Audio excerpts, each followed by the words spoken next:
is about to be ready, but let's go through the maps as usual. 7-map pool. Well, we're going to remove a few of those. 4 in total, left with 3 at the end of the day. Let's put them up on the screen for everybody watching at home and for ourselves, because I personally don't know what the maps are. I always like to be surprised. No, I always like to be surprised. There is Clubhouse first for Kira. Number 2 is Cafe Dostoyevsky, picked by Union, and Union had the last ban, removing Oregon to leave Villa. You're excited, Gio? I'm excited because, these two teams, they've played together a little bit before. Both of each of both won a series respectively, and in the last series, these were the exact 3 maps that were played. We had that in same thing for the first BO3. Yeah. Whoa. Who'd have thought people like certain maps? These guys know what maps it is they like to play, but I think the bigger thing here is, unlike what we had with the last team, these guys have played each other multiple times, and there hasn't been some clear-cut winner. In this last series, it did happen to be Union Gaming, but before then, Kira actually took them in a 2-0. They didn't even go to the 3rd map. How close was the series, actually? The 2-0 or the last one? The more recent one. Yeah. So it was a 2-1 to Union Gaming, and the maps got progressively more dominating. So Villa was a 7-5 to Union Gaming, Clubhouse then a 7-3 to Kira, and then all the way back to Cafe is a 7-2. Huh. If you look back at this first match and how map number 2 was such a one-sided affair, maybe because you're on the bigger stage now and with what's at stake, that sort of stress starts eating at you. Would you say that's something that is valid here? For sure, and I think mentality is a big thing that a lot of teams will talk about in Siege, and you even hear teams like Giants saying the same sort of thing. Sometimes we're our own worst enemy, we get inside our own heads, and not so much tilting, but you do lose, the communications dip off slightly, certain calls aren't made, and before you know it, mistakes are just creeping into every which round, and I think in the last game, you could see that kind of sidling in, but admittedly, when you're getting slapped off every single round, that's going to happen. Yeah, I mean, these two teams, the difference I think that we have here than before the first two is that there is so much more proof that they have come head-to-head and they've really clashed together, and there's been a lot more equality, which wasn't really the case for the first two. All right, let's take a look at what people thought about this game. Social media stats are up and ready for us. So, what was the consensus? Maybe it was a consensus. Wow, it's actually relatively close. Union taking this vote away, 59% to Kira's 41%. Actually, it's pretty much close to the same as we had last time with 60-40. So, fair enough. Let's see how this goes. But before we actually head into game, I like to put everybody on the chopping block as usual. So, let's pull up our caster predictions. Why are you laughing, Hap? You can hear them whispering. We did make a joke earlier. Plotting. There it is. Who went for Union? Well, it's me, Gio, and Stein Happers. Yep. I should make it abundantly clear, I picked Kira because if I win, then Fluke is no longer, not Fluke, sorry, Hap is no longer number 1. I've confused those two all week. It kills me. But Hap wouldn't be number 1 by himself anymore. Honestly, I can see the similarities. Yes. You're both wonderful gentlemen. In my mind, that's the only way I remember you both. Same accent, same country of origin, same luscious hair. Yeah. Same glasses. Luscious Hey, locks. I went for Kira with Duz. Same shirt? Why? Because the only team that's really, truly threatened Union and knocked them down to the lower bracket was Kira. Apparently their back and forth has gone on for a very, very long period of time. And what everybody said was these two teams are inseparable. And with the research, you guys went, I'm going to go with Union because a lot of people said they're favorites. And I want to be a little bit different. You're always so very different, Flinky. I love that about you. You're very special. Aww. There have been Teachers used to say that. There have been And now look. Now look where I'm at. 2 games today already where we all voted the same thing, and you want to pull out the I want to be different line? Okay. I mean, you would have been on top if you had the different one on the previous, in the first one. Yeah, Fluke. Listen. You don't get to be original I don't too say late. I'm stat man or stat lady. I don't go around parading my I don't try to be a superhero. Yeah. I'm not parading it. You guys are parading it for me. No, you just talk about what is it? You call Hap and apple and dairy and potato. We are in France, so they are technically both pomme. You're a cherry. Just one of them is de terre. I mean, depends. You can do that in Austria as well. Yeah, all right, shush. Go instead of. All right, here's a bit of an ego war on the go now. Then I know French. Well, I know Austrian as well. I know it's the same there. I thought you were going to say no Australian. I'm like, whoa, where are we going? Australian? Yeah. No. Is it Austria? Austria is not Australian. It's German. It's Right. just German. Okay. but it's with the dialect. I mean, you know, You guys people- carry on. I'll just take a rest. You're a bit tired. Bit old man. I'm tired of bones. this. I'm tired of this. Is this what happens when I'm 27? Well, I was gonna say, you guys argue a lot over who's the oldest man. Are you or I'm who's younger the than oldest? Flute, believe it or not, apparently. Yeah. You're the oldest. I don't Yeah. believe Are you? him. And yet he acts like the biggest child. Wait, how old are you? If If you don't mind me asking. if you don't mind, yeah, I was born in 1991. I was 92. So like 16. I was 96. You know the saddest thing? Looking through team rosters and seeing when players were born and all that kind of stuff, being like, oh, I got onto Wikipedia today, actually. And it was Yeah. like, P4 from Easy Dream is, well, from Easy Dream now, Tempera. He's 20 years old today. And I was like, wow, he was born in the year 2000. Yeah, it was like Hat Wow. was born in like 2006. You know, Pretty close, actually. I The go beard through, is sticky. This is his first day of having facial hair.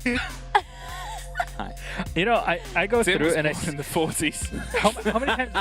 how many times do you go through and like see some of the top pro players that have won everything? Like look at Pengu, you know, look at They've some of- achieved so much so young. and you're like, I'm here. What have I done? I've cooked rice. I've this talked morning. about them achieving those things. Yeah. I was there. Yeah, it's like, you know, I came here, someone else did my makeup, someone else set up the game that I'm doing, someone else is casting playing on my it, you behalf. know, it's like, what have I done? We're just the idiots who stand here and talk about it, basically. Talk about others' achievements. Because we not don't our have own. any of our own. Bed's gonna Wait a take all of second. them. I mean, No, here's no, the thing, wait a- how many people in esports dropped out of university? That's the thing, because Now that I'm you've one said of those people. Now that you finished finished your degree, did you? I finished my bachelor's degree, I dropped out of my master's Honestly, degree. Bed is gonna replace all of us soon. What's the That's it. point? It's over Dogcast. for all of us. I'll get Honestly, Kato that's- in. Honest- Kato and Baird is the new hot duo coming to I've Europe. got a cat. She probably won't be very good. I got a cat too. Oh. What do you mean? Is she, Cats are what good. colour's the Yeah, cat? but she won't be good at casting. Flute, what colour's that cat? what colour? It's a Russian blue. Oh my god, Russian blues are so beautiful. Alright, I think you missed the joke, but What- never what mind. I heard cat, and I It's a just black cat. I like cats. It's a black cat. Oh, again, that's the reference to yesterday, in case you missed it. Really? You heard what he There said was in little, cats, yes. this little rude French quip. Yeah. Oh yeah, and I remember very distinctly looking at everybody like he probably We shouldn't have learned how said to that. say it correctly today. Would you like to say it? No. Production are probably seeing I'm that not being saying like, it. no, No, no, guys. no. He's not risking it. E6, the wonderful guys who are in the French scene, we went out with them yesterday and they instantly went, do you know what you said on stream yesterday? And I went, yeah, great reference. They went, no. No. They bonk you on the head with a croissant or No, something. they educated me. They shook And their heads in a Miloš- way that not says, Miloš, my sweet Medics. summer child. Medics educated me as well. He taught me a On lot. French? On Paris. No. About the Eiffel Tower. Yeah, no, I Absolutely heard beautiful about story. this. Medics are observer was educating me about the Eiffel Tower. He's as tall as the Eiffel Tower. Yeah, I get well, it. apparently when it was made in 1764 and it grew, they planted it and it Oh, grew, wait a s- and the top fell off because a pilot crashed into it carrying his bananas in 1764. This is true. Wait, hold on, 2 years passed in this time? 1762 to I 1764? think it was around that time. That's a really only long grown- plane crash. It doesn't grow super quickly. I mean, if you plant it, it does need some time to grow, Gio. So I mean, Yeah. You're just like you. Basically, the 'Cause way to look at you're not a potato. I'm not potato, Medics I'm is an No, apple. he's not. He's an apple. Medics is a world What are you historian. missing here? It doesn't mean it's the correct history, but he will give you the story. Every story started with Medics. He'd be like, so Medics there is was the this alpha guy. By the way, just so people know, Medics is the same man that befriended a pigeon at a Parisian cafe. Oh, he did actually. Oh, pigeon. He doesn't say much, but Two pigeons He's actually. the Snow White of our team. he accidentally dropped the fry and he's like, "Le pigeon, please." Just walks over and eats the fry. The funny thing here is, I thought when Miloš went, by the way, for everyone, I thought he was going to explain why we're still talking, but instead it was just a story about. Okay, Is he going to bring Kids. some professionalism? You kids. talk about your makeup. What about mine? I can see the tears. Wait, get close to the glass. By the way, for people that don't know what's going on, we're still waiting until all our players are in Oh, now the you lobby, take my advice. Oh, thought no. which we were is just why we're bullshitting. just talking about. That's some wonderful Let me hosting. look at me. I can't. I'm actually Oh, he's there are some real tears. There's some. The makeup team I are just probably... Oh, they're dripping saying onto it. they're dripping onto this monitor. I think Le Pigeon did it, man. Oh no! Oh, look at the reflection reflection, the shadow of it onto your monitor. It's like shining down. Look at that. I wish you guys could see this. The way his tears have fallen and the way the light is, it's just shone onto the monitor. So there's these permanent tears. Medics, you did this. This is entirely your fault. He's such a wonderful man. He's a right, force. How do we even get here, by the way? I don't know. He snuck in. I'm just waiting for production to say it's time to cast so we can just recover. All right. Since we've been doing this for quite a while now, let's recap things. Union Vikira, how do we expect things to go for everybody that might not have caught the info? Very close series, I think it's fair to say. Yeah, I think. Oh, I mean, definitely closer compared to the last one. Oh yeah, It can get a lot closer than a 7-0 on theme park, that's for sure. It's very I think with just how it shapes up, I mean, speaking to the teams, they were saying this will be a much closer affair between these two. The first ones that you looked at, Mercenaries, are the team. They've won the whole thing. They won the grand final against Union 3-2. If you're going purely off stats, you'd say Union will win this and go on to face Mercenaries in the grand final. But again, Kira are the team that have already beat Union previously, so you can't write them off. But that means it's going to be a good game. Your tears are still reflecting off your face. Thank you very much. I think also one of the really interesting and noteworthy things about this matchup is because they've played together multiple times, they have a much stronger grasp of each other's play styles and identities, and so there will have been that opportunity to have more in-depth prep for this game going forward. So we might see a better depth of play. Obviously, we saw a lot of aggression in that last one. We knew both the teams preferred to attack, and there were some questionable things on the defense for each, but I'm hoping that we're actually going to see something a little bit high level in this one, for lack of a better term. We don't currently know where the bar sits, so Exactly. this is the chance to prove it. we are trying to explore where the bar is exactly. When it comes to jokes, we definitely know where it is. No holds barred, that's for sure. I hope everybody enjoyed the quip when we're told to stall for game while we do our best. First time I've ever cried on a desk, that's something. Yeah, it's probably the That's first two time of for you everything. now. He's But gonna I have to get his know, makeup done again. look, I know that a lot of people, watch this like, cringe. The same people that are typing cringe right now in chat are people that just do not know how to have fun in their life. Let me tell you. Jesus. Let's bring it over Oh, to Milish, our you're match. such a savage. To Cringy Harper. Clubhouse is Cringy ready. Harper. Luke, Luke, use the force. Luke. Game. Luke please take us away. Luke, Oh my God, I'm done. go ahead. What up? It's me, Luke. You're my only hope. And Cringy Harper. What a mess we find ourselves in. And now we're going into some Rainbow Six. Finally. Fine. All right, mate. No need to rain on the parade. I'm Dutch. I do not Listen, have I've already had my reputation smeared in the UK scenes. Geo threw me right under the bus. They're still crying over there. They're still actually crying. They threw me under the bus about the Milish thing to the UK scene. I didn't know it was an Essex joke. Oh, Apparently they were replicating Essex. well. I was replicating Geo. Well, I mean, I would understand that part. But we are in the map, finally, for the second game, second semi-final, Fluke, and it is going to be the first band to come in stature to be removed yet again. Clubhouse, for me, I know that these guys were saying they want to see a taste of this region. They want to see something that is more akin to the levels you expect to see. And I guess we'll get that on Clubhouse. It's something that we talked about a little bit. If you missed the first game from this region, we were discussing the idea that the region is built around, the kind of pitter-patter of previous tactics. Other regions, other ideas, other implementations.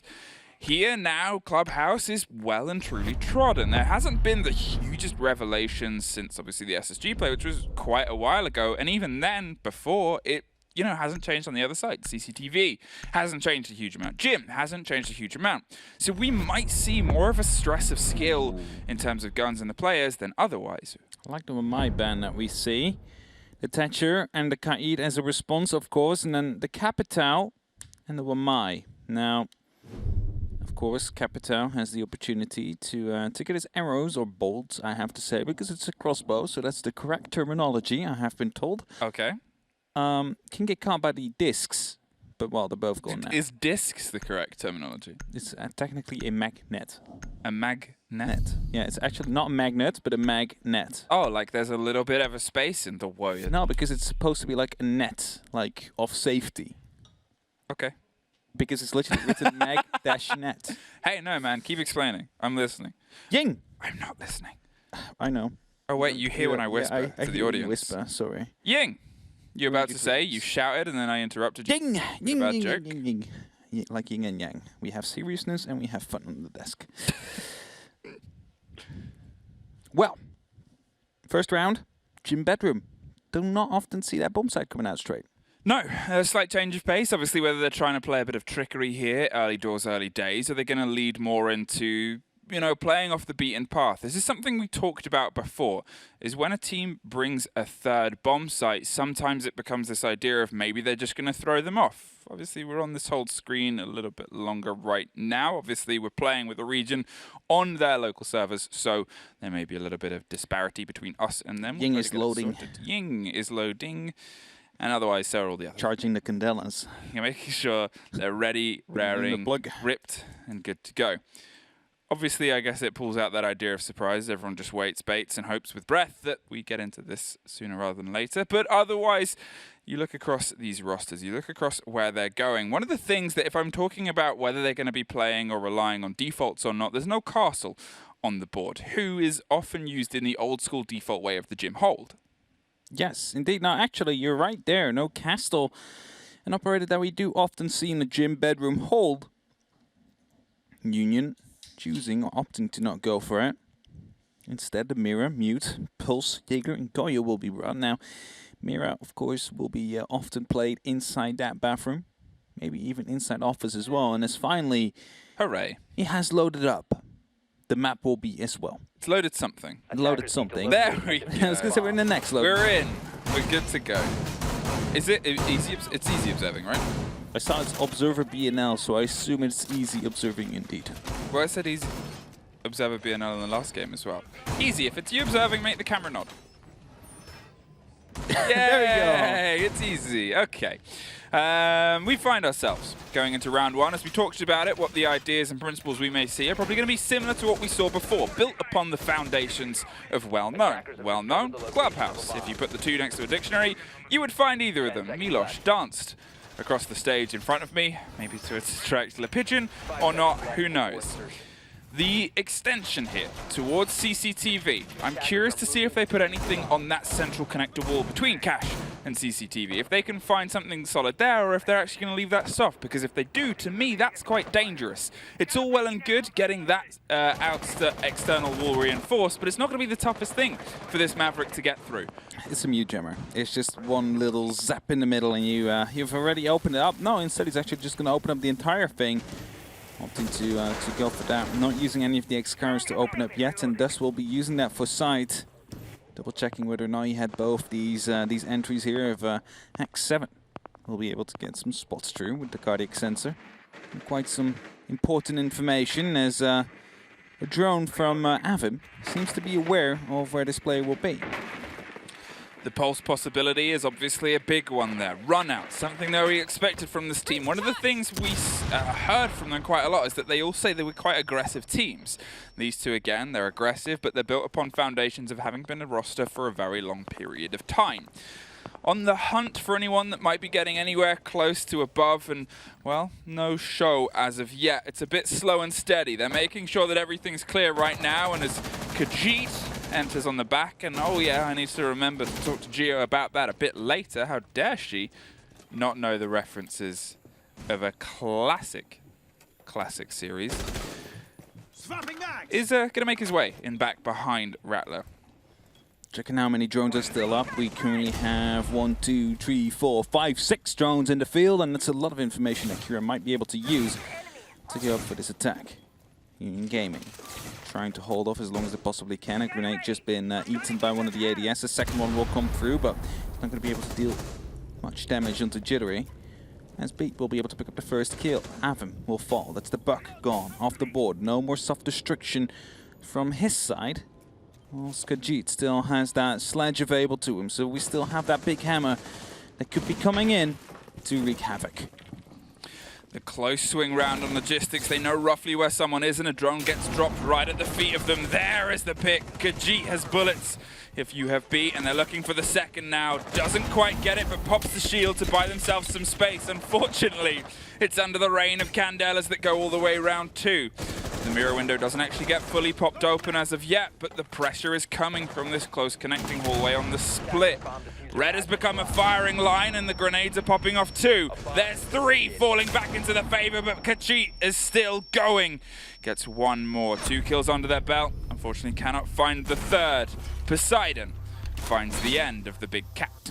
The big hammer of Khajiit was not enough to wreak the havoc that was necessary to get this round under their belts.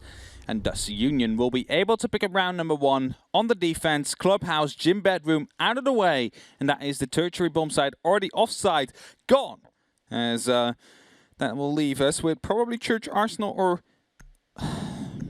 I'm really disappointed about what's witnessing here. For those of you who don't know, Gio does not know how to eat Kit Kats, and she just wanted Again, we're on this. Again. Listen, let's just not think about it. Let's not think about it. We have to ignore the bullying behavior for it to go away. Hey, round 1, gym bedroom, an off-site pick, and an off-site place. They've decided to move somewhere else. Let's see where they can go from here, because we're heading to something way more familiar. We're heading deep to the bottom, deep to the basement, and around towards what is a big flat play space. The one thing I talked about was adaptation. The one thing I've mentioned so many times is the curiosity. The curiosity I have into what these guys want to play and how they want to play it. We talked about Castle not being there before. Here he is now. What does that hint at on this site here, Hap? It might, but I'm not sure. Hints towards space. Oh, it's an SSG hold. There we go. The SSG style holders, they're going to look for some height. They've got the moto hatch open. Poseidon is locking down the rotations around the bar as well, so they have some movement, some manipulation to play around, and we saw this hold. We saw this hold 3 times in the opening upset of the day, and every single time, progressively worse, Dez went, oh no, because they didn't do it right. The rocket crashed. The rocket crashed. Would you say they're attempting to lift off their playing field to some extra space? I am saying they're taking us into a new dimension, or at least trying to. But whether it turns into a success story, or more like the failures of the Nostradamus, well, time will tell. Here, Beat is going to try and apply some pressure on the top. Mute roaming. Obviously, you look at how they can use this information to gnaw. The combination of the Mozzie and Mute to capture the drones, stem the flow, is all about eating time more than anything. The operators upstairs, they're not desperately and devotedly trying to get kills. Oof. Ow. They do.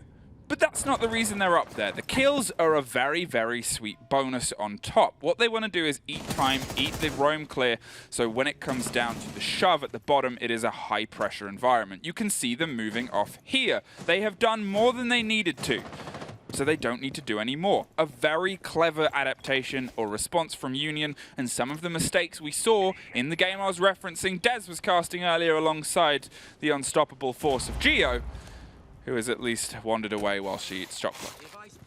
All 5 now back downstairs. Another entry denial device just been deployed by the Capcan, just as the mute that we have from Beat. Talking about Beat, definitely the tempo so far is being controlled by Union. Yeah, that's 2 opening frags in a row. Exactly the same bodies behind them as well, with these kills coming towards the favor of Beat. Now the pressure's going to come in. Just over a minute left, and Capcan, how do you do that? You should not be allowed that kill, and yet here we are. Rattler, huge misstep there and a huge misplay. Unfortunate death.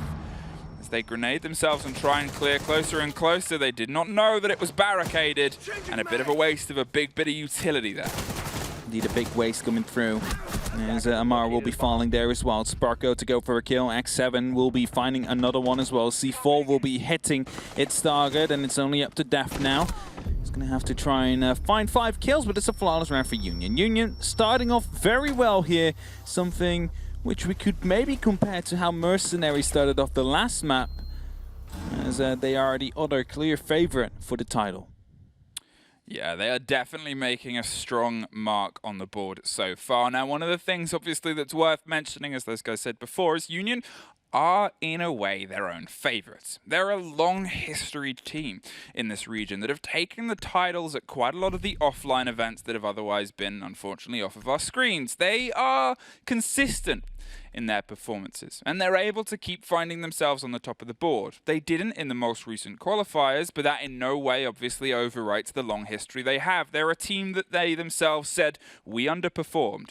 We had a very long, stressful day, and, well, we unfortunately couldn't find it at the end. Only 2 rounds separated them from the #1 seed after playing, as Gio said, 11 hours beforehand to come across that final. And, well, hey, they're showing up so far. They're on a fresh day, fresh legs, and they've only got 1 set of fresh opponents to get through, and 2 rounds dictate that they are here to cook them. We are live. That's a very good analysis. It could be joining Baird. Nobody can be as good as Baird. I didn't say Apart as from good all as the other Baird. animals. You have a cat? I have a cat and 2 dogs. Wow. Yeah, I'm an animal person. And you're an animal? A furry? No, not furry. Sorry, no. Sorry for the misunderstanding. We call that language barrier, I guess. But I am someone who appreciates to have animals walking around his house. I'm going to get someone to draw your persona. Now they try and hold on to CCTV and Cash. Now this is a site, again, if we're looking at how we've seen missteps here before, there was a lot of raised hands in the air because utility wasn't quite utilized properly in the Oceania game. They relied a bit on C4s that couldn't quite get the retakes to spin the way.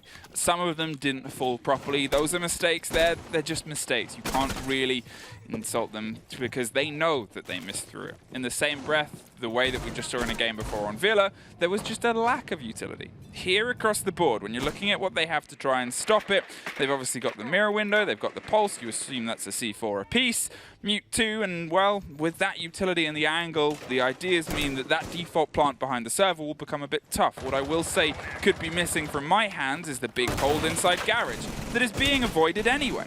It's being avoided indeed. The pure focus seems to be coming down into the construction right now. 1 minute 50, drones coming out. Mark that in your diaries as Kira hoping to get some of the information. A mirror window there from Sparko. On top of the staircase. They'll be giving away a lot of information. There's also 2 other members are in cash, so they seem to be fully aware of what's happening. And just a simple rotation could completely throw this hold off guard. And this mirror window right there that we saw on the balcony wall or in the plateau wall, is that the thing that completely throws them off, I wonder? Yeah, it was a decision where I was looking at it and thinking, okay, because if that gets blown, they still have a bit of aggression and an angle. And Kira themselves have actually adapted very quickly. I think they've read and seen, as you said, the mirror window and gone, they've got a whole presence here.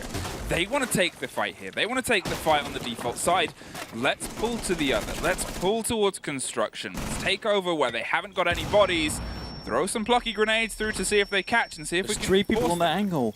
Look at that, 3 people on that one angle trying to deal with this mirror window, mirror player here, Poseidon. Who's just staying put, and in the meantime, X7 coming in. Taking down 1 kill, coming in that flank as the termite gun diffuser dropped. There's only 35 seconds left on the clock, and they're so worried about this one player, Fluke, that they might come back to harm them. We'll be able to spot out the head, finally getting that kill. That's how simple it can be. Not having to waste 2 of the grenades to actually get that one in. Now it's up to Sparko in that mirror window to just hold the line, beat to hold down onto this window that Def might be wanting to jump in from. They should have this in the back. Union should have this round. There's not enough time to actually go for it. C4 will be tossed through as soon as the plant will go down. There he comes. That's the kill. Onto the diffuser. No, we got sniped out. Beat able to pick up a kill onto Amar. It's Sparko to go aggressive. We'll be able to stop the diffuser from happening. Beat goes aggressive right now, but he won't be passing Khajiit somehow. The plant will be going down, but Union, no, will be cancelling that one off. A very massive last 30 seconds there, Fluke, but it is going to be 3-0. 3 in a row there for Union, and that was easily the shakiest. And I'm curious as to why, because obviously CCTV is historically a very good site for a lot of teams. Mirror is on the board too.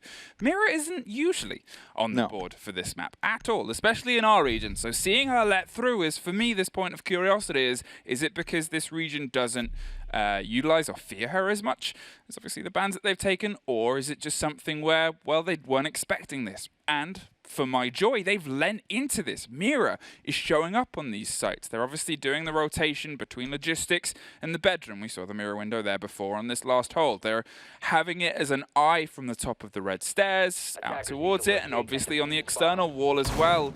It's all these positions that, for me, Mira on the board right now is such a big, big part. And where is the Twitch? Just a simple adaptation you could be bringing just to deal with that window. And yes, there is a mute, but I'm not totally sold on the fact that they're not bringing everything, because, I mean, yes, you have soft breach while you bring sledge, but it's not really going to be helping you in a vertical way. So you need to bring something else. A Twitch. Or a Twitch. How about maybe 10 seconds to go. yeah. Emmanuel? A Twitch. Yeah, indeed. There we go. That's the good name, actually, for those who don't know. It's the, if you're interested in the lore. Do you know why I know that? Because we were trivia'd by We were trivia, true, but I knew it before that. Oh, you did? Because of I follow cosplayers. Yes, I follow a lot of cosplayers because there's some amazing cosplayers in our scene, and a lot of fans of Twitch. Dawn of Shadow is a huge fan of Twitch. Yeah. I see her post about her love. I see them post about their love of. She's the ultimate Quite a fan lot. fiction writer of Rainbow. Yeah, Team Rainbow. definitely up there. And Emmanuel is often in my Twitter feed. Thank you. Thank you, cosplayers. You are all amazing. Oh well, X7 right here will be able to feed some of the information from that cardiac sensor towards the rest of Union Gaming. Probably going to be aware of 1 or 2 players, but in the meantime, it's going to be Avim to push in soon. He should be aware of that if he checked, and indeed he's long gone. X7 rotating all the way back, going up to the central stairs, moving all the way back upstairs most likely. Join the rest of his team. No, actually not. Staying inside the kitchen, trying to find out whether or not someone is playing in office or about to drop the hatch. No, now going for a bit of a run outside, it looks like. Opening up these doors and barricades. His Rattler, he's actually really close already on the garage, so it seems like a cash CCTV take is likely before they move through. Now the pressure's starting to come here yet again. Kira are able to apply it, and to be fair, what they were starting to build last time they were pushing here was in some ways convincing. It took some pretty big rotation and possibility for them to be battled back, and well, unfortunately that started yet again. Big Cat doesn't even get anywhere close to the inside of the building. There's another animal person, Khajiit, and unfortunately they'll have to wait and prowl outside for now. Poseidon with the mirror window is waiting for any pressure from Jacuzzi, but none of it is actually coming. They seem to have entirely rotated themselves again to try and push via CC, and look at X7 underneath. They may still have the C4 in pocket. They don't anymore because they used it to get a double. I think that's a very good return of investment right there, Fluke, as Daf will be able to respond. Sparko will fall, but there's still 2 members left right here on the likes of Kira, and they're up against the 4 of Union Gaming. The diffuser will be recovered, but Jittery is going to be able to pick up a kill, but instantly responded to by Avim. Breach charge comes through, barbed wire will be destroyed, and he has to push through. Needs to get 3 kills to manage to pick up this round, and that will be the first. The mirror gets spotted out, won't be able to pick up that one, and as he swings into the mute, it's Beats that gets the kill, and it's Union to go up 4-0. What a fantastic play there, right underneath. They were able to just pull the pressure that they needed to and apply it when they wanted to. If anything, it kind of reminds me of the first game we saw today. Obviously, there's one team that has come in here uber confident, uber cool, and they're demonstrating it so far. They're able to very swiftly adapt, overcome, and... Would you say they're driven? They're driven. They're driven. Do you get the joke? I do. Okay, good. They're driven well and consistently. I was surprised. I would say it's I would say it's a 5-star drive that they're performing. Yeah, and unfortunately, in the hands of Kier, it's not as confident. Maybe it's a 3-star drive. And at the end, I put a bit of feedback saying, well, how can we improve this experience for you today? Bring me a bit more confidence. And again, I think I'm going to point to the fact that it's the biggest stage these guys have ever played on. It's the first time they're on this broadcast. It is a lessons learning kind of day. Yeah, okay, you don't want to be in that situation, sure, but they're getting these kind of swans of aggression and swings against them. We're live again. we never stopped being live. You and I have both actually tweeted now and not been featured. Yeah. production doesn't want to put us on the screen twice, which I understand because that would be too much. Well, I wanted mine to come up when Gio and Des were casting. Now they're going to be trying it because it was a reference to the potato. Oh yes, I saw that one because it was a response. You know, I think they're neat, think and then neat. you said they were neat. Yeah. Yeah. 4-0. Here, they've done Gym twice, and now they're back to 2 of the sites that are generally seen as being preferable. Obviously, CCTV was a little bit of a shift in the pattern of what we'd usually see, and I think if we might be back there next time, well, maybe we'll see them try and push against the CCTV wall instead. Obviously, down here, they're not opting to bring the mirror. The change has been to a clash. They are still changing up what they're doing as well. Union Gaming, they've dug in towards Dirt almost like they expected, and to be fair, we saw Dirt completely handed over to the attackers last time round. It wasted a bit of utility without them even really need to be there, but those frag grenades that were wasted before were wasted very quickly. X7, 3 times in a row, has been able to get the opening kill. You know what that means? Those frag grenades that got wasted the last time around will not even be used this time around, Fluke. So no frag grenades that Kira is going to be able to use to try and take care of this clash. And that probably will mean that they're completely going to be abandoning on Dirt Tunnel here. As Poseidon, well, you can really not deal with him with any of the utility they have. Yes, you might be able to get one of the stuns in with Zofia. If someone else peek, how effective is that going to be? Avim, in the meantime, will be able to pick up Sparko. The kitchen hatch will be opened up, and that creates a little bit of an opening. And as you see that, all 4 members of Kira are running towards the Dirt Tunnel. And I'm thinking, is this going to be a rush towards this clash or not? As there is right now 2 members right here. Flashbangs will be tossed in, but the ADSs will be able to pick that up. But it's most likely to prepare them for the eventual push to come through. As they wanted to take care of the shield, the breaching charge will be picked up. No more left. There is still an impact left on the Zofia, though. I'm kind of worried why they're not using the concussion and impact to deal with that Clash player, because as long as he is there, Kira is going to have such a hard time of actually getting this plan down. Now with the huge holes open all over the site, it's still obviously down to, as you said, making their way in. A minute on the board, they seem to have doubled up. 3 of them on one tight angle. We've seen multiple of them suffer from the same angle before, and here, well, they do it in the same way. Jittery from deep with a big gun, swings it and shows how to use it. Now it's going to try and take the firefight down the long corridor, but well, doesn't have to. This is what happens when you try and funnel in and you don't have the control, as you pointed out. You always get gunned down and you get gunned down again. X7 with the rotation right through the middle of the remaining players, and hey, why not one more for the road? 5 in a row. 5 in a row indeed, and I want to say Jittery got his life saved there by the long barrel of the Elder, because it spotted out the Ash that was playing on the double doors beneath the central stairs, spotted him out, went for a pre-fire. He knew he had to fall back because the kill didn't come through, but it didn't really matter in the end. Look at how convincing that round was. Yes, they managed to get a bit of an opening. They opened it up very early, but then the Elder, all you have to do is just hold that left mouse button. As many would say, the APAC is still the issue. CCTV. One more tango on their defensive half. And, you know, for all the people that said what we're going to look from this game is a tight run race, so far it doesn't really seem that way. And I think it's coming down to, obviously, the confidence. It's one of those things where I haven't really mentioned it in terms of momentum too much, because that is a big part of this game. Obviously, the cost, the KOST that builds up the stats that we used to have an idea and a bit of knowledge about this team and how they decide to operate is one where it is kind of built around momentum, because it is built around how your objective plays, whether you're surviving, and most importantly for me, whether you're looking for those trades. Here, look at the way that Union Gaming are moving. Everybody is kind of set up in these angles of being able to take it. Sure, okay, Kira are doing the same thing, but in a kind of the wrong way, because they're having 3 of them on one angle.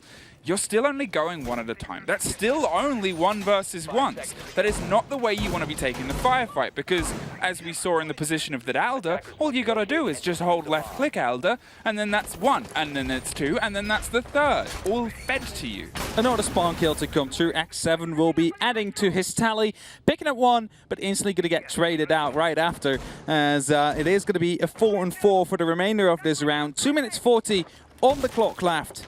Your Termite is gone. You just have your Hibana left now for Heartbreach. It's going to be making it really hard. And X7, only his first death, mind you, after 5 rounds. His first one was in the 6th. 9-on-1 the man goes, 4-on-1 on Jittery. Sparko is 5-on-4, 2-on-1 on Poseidon, 4-on-2 on Beat. Whilst some of the members of Kira are struggling to find themselves some of these kills, which is pretty obvious considering how commanding Union has been. X7, if I'm going to talk about momentum, and I'm going to talk about confidence, round and round and round and round, he has built it every single time. 4 opening frags in a row, building from a level of intensity of close to the site to slightly further to their spawn. That is the kind of perfect demonstration of how Union have approached this game, which is how you've got to approach any on the big stage, with all the confidence that you're playing any other game, whether it is just kind of this early Saturday morning first round, or whether it's this when you're building towards the finals, or when you're at the finals itself. It's a mental game that takes development, sure, that comes from practice and comes from history. Oh, beautiful shot there from Jittery, and as the X-Kairos are being deployed, most likely Beat will have an impact grenade available to stop it. Yes, there we have it. Just a little bit of a hole will be created, and it's not going to be enough to get themselves a plant for, so that means they have to, well, explore other avenues, as Daft will be trying to go onto a separate angle, hoping to take some control of Garage, but it's going to be very hard as Jittery is playing there. He's playing on the rafters. He's not going to be peeking as wide as Daft might think, because they also know they need to be jumping in these windows, and if they do, that should be some easy kills coming out from Union Gaming. And, well, Des said it before, it should surely be a closer match than 7-0. If it proceeds like it does right now, it is not going to be a closer match than 7-0. Union absolutely in control. What can Kira do in these 35 seconds, in these last 35 seconds of this half, to at least get 1 round in? Khajiit detected, but, well, was anyway, as they try and fire through against the bodies that might be in. The frag grenade does, unfortunately, very little. The alibi has already been gunned in the head. Jittery, Sparko, and Poseidon have 3 different angles. But for the first time, so do the members of Kira, I say, as they double down on a single door. They're looking for an entrance, they don't really have much left to do, and Poseidon gets a very easy pickup. Now they know where both of them are, they've taken one, the second is in exactly the same angle, and with only a few seconds left, well, from now it's just an exit pad that doesn't even pad out. Union, a perfect half before they head to their attacks. 6-0, 1 away from reaching the 7-0. That's quick maths right there, if you did not see it. That is quick math. 6 + 1 is 7. Yeah. Easy. It's not the one that's from the song, but that's okay. We do not always have to get the the example answers, as long as we get the theory correct, right? I mean, okay. Okay. What is being brought? A Ying. Yeah. Ying's on the board. Obviously, this is the time where we get to see the first taste of how these guys go. X7, 9-1, is having an absolutely phenomenal showing so far. No Ying. No Ying. That's why. This is what Des said to me yesterday. He's like, the lessons I've learned is don't call it until it's been locked in. I always used to say that to Tolders, man. And now I'm falling into my own trap. Well, Cast a curse. but nobody but to blame But myself. but yourself.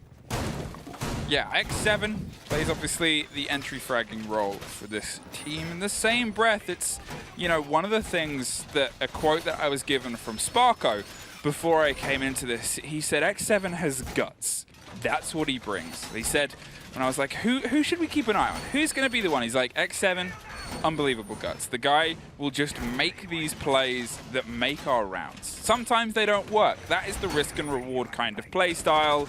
Here, to be honest, we've had that with BDS for a while too. Shaiko either made a play or he did not. So it's like, it's okay to have a star player like X7 on your team, which opens up so many opportunities for you. And I mean, if he gets a 2K consistently in the start of the round, it is going to be enough for you to build on. However, you have to be careful that as soon as you reach these stronger opponents, for example, we would be having this big major and you would be up against Giants next, you cannot rely on just X7 making plays every single time, because they will know how he plays, they will know how to counter him, they will do that as well, and suddenly you're in an issue. That's it. And obviously, when you're thinking about how this first map has gone, Union have definitely shown up well. But then you also think of the game we just had with Mercenaries, and oh, they showed up just as well. So now you think, how are these two entities going to be when they butt heads yet again? Oh, he found your drone there, mate. Jaeger's able to get one. Is actually going to rotate round. Amar, it's probably a little bit more of a dangerous situation than he thought. A two-person roam on the opposite side is pulling all the way back into the site itself. Just way too early. Escapes some bullets, yeah, but 2 minutes on the board. They've been able to take the bodies out of the gym and the bedroom side. Poseidon still droning to make sure. And look at the body underneath in bar. A firefight is happening down below. Jittery is exceptionally low as they look towards the entrance there and couldn't quite find the final kill. Not sure. I'm assuming that was against Amar, obviously, who's exceptionally low here. But here's the collapse. And I'm assuming there's the death in just a second. No, they don't swing entirely on the door. They pop the opposite side, draw the attention away. And Beat is now going to look to try and get a Jaeger that has been very problematic for them. Huge hole has been created. X7 now trying to push through. The drone will be giving away the information. There we go. Triple pinch to come through. It's Jittery to pick up that kill. Finally, we'll be able to win that gunfight, and that leaves us in the last 80 seconds now. Stunts will come through. They know one of the members is going to be on the mezzanines, and it is going to be Daft. Playing up here, has some of these ADSs to play with as well. The drones are coming out. They know exactly at which panel he will be, and soon the peaks will come out as well. Maybe even a grenade will be tossed up, as he is going to get peaked slightly.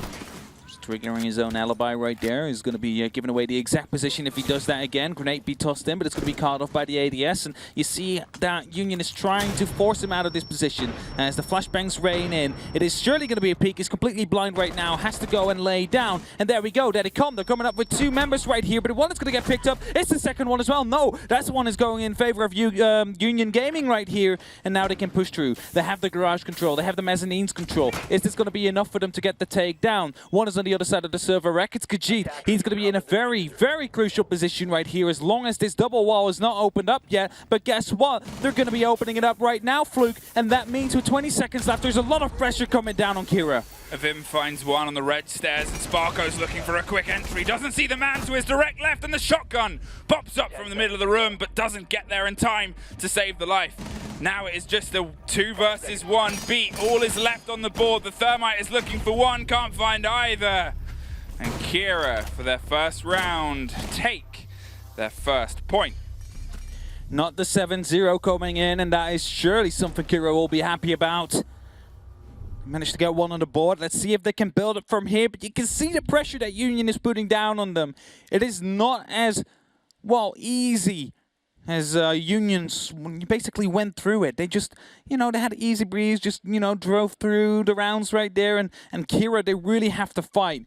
It's like they have a pop tire and they need to, you know, try and pull it in right there. It's tough. It's tough to drive in those kind of situations. One of the things I will say, because it's something that we all say all the time, is the multi-step process of taking CCTV. Usually, and for good reason, the first step is getting open the CCTV wall. Yes. Because of situations like that. They were allowed to be in the middle of the site. An aggressive position, if you want to play it quite cheekily, as we saw the Jaeger doing, for a very long period of time. If they had rotated and hit that before they then tried to pinch on the opposite side, because as we saw in the first minute, they'd already shepherded a man very far away, well, they might have been able to take that with much more kind of confidence, because then they focus on the pinch towards garage, and then you've kind of got all this space under your control, and it becomes a much easier equation to work out. There were still some variables, unfortunately, and they couldn't quite get the map to land in time. Now we head down to church, but I laugh because I say down and the castle's back on the board. And what does that mean? Okay, we're still here. Khajiit. We just moonwalking. That Khajiit is a spellcaster. Probably went to the... He knows how to do the teleportation skills. Probably went to the spell... the Tower in Solitude. Or just Hogwarts to make, you know. I mean, I was making an in-game reference. Oh, wait, what? What did you say? The spell Khajiit. tower off? Do you know of Solitude? The Mage's sorry. Tower. I'm not that well educated as you are. Trust that from a furry. 6-1. Match point we're sitting on right now, and they're trying to make sure that they have all of this roam and width control under their claws. as they look towards Rattler at the top. Hey, Rattler, to be fair, is also an animal person, I guess. It's a snake. It's a snake. Or it's just I got that one. Or he rattles you. Or it's a skeleton. Like he's got rattly bones. Spooky, scary skeleton.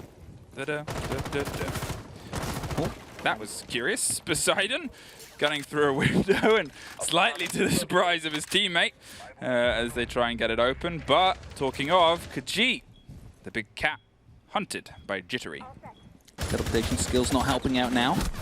As it's going to be a retrade though. Avim able to pick up a kill. Not sure how the Sophia was this deep into sight. Fluke. He's in the middle between the boxes. Will be picked up by the smoke right after, but look at how far Union Gaming is up already. X7 somehow will be taken down, I believe, by Rattler. It's going to get finished off as Daft is going to be coming through in blue, in Boiler, but he will be taken down. It's just a flurry of trades to come through. The diffuser will be dropped. Rattler onto Sparko. It's only up to Poseidon and Beat now to find these last 3 remaining members of Kira. It's a Mute, a Jaeger, and a Smoke. That means there could be a C4. There could still be 3 smoke canisters, and also that 416 carbine to worry about. They saw so much space. They just kind of went, oh, blue's open? Blue is ours. And then from then on, it became this back and forth firefight. And you got to give credit, obviously, to Kira to responding. But I think it was in a way of like, there's people there, I'm going to shoot them, rather than, oh no, they're pushing this way. Obviously, they've ended up successful in the body count, and now they're still with the man advantage. But you can see Amar is trying to get in behind. Probably might spot the fact that the fuse is there. But with 45 seconds, Poseidon and Beat have to double down on the option that they've decided to go with, which is to apply the pressure from the side of pipes. One body is in dirt, 2. They're going for a pinch, and they've actually rotated all the way into Moto. 30 seconds on, the pings are coming close. They know where someone is. The smoke canister starts to hinder the dance around the armory site. The push comes in against the man inside Church 2. They know where he is. At 20 seconds, the body is dropped, and a C4-2. And Kira find their second. Rattler and Beat getting the last trade in, and that means we're seeing Amar just seeing it all unfold in front of his face as the Termite hits the deck, and Kira puts the second round on that board. That board we mention every so often, as map 1 is still not done. Every single round, the entry frag has gone to Union Gaming. They've been able to get the opening body every single time. I'm curious how they were able to get into sight again as quickly as they were. Obviously, we saw the Zephyr. We saw the corpse of the Zephyr.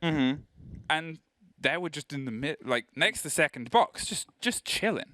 And that was it. It's like, you know, he just gets in there, gets a kill just casually, somehow doesn't know there's a second player in there. But we mention it often in SSG Rome. The counter to it is just get straight to sight. And I think it's one of those things again where I've talked about you can bring the operators, you can buy all the gear, but it doesn't mean you have any idea.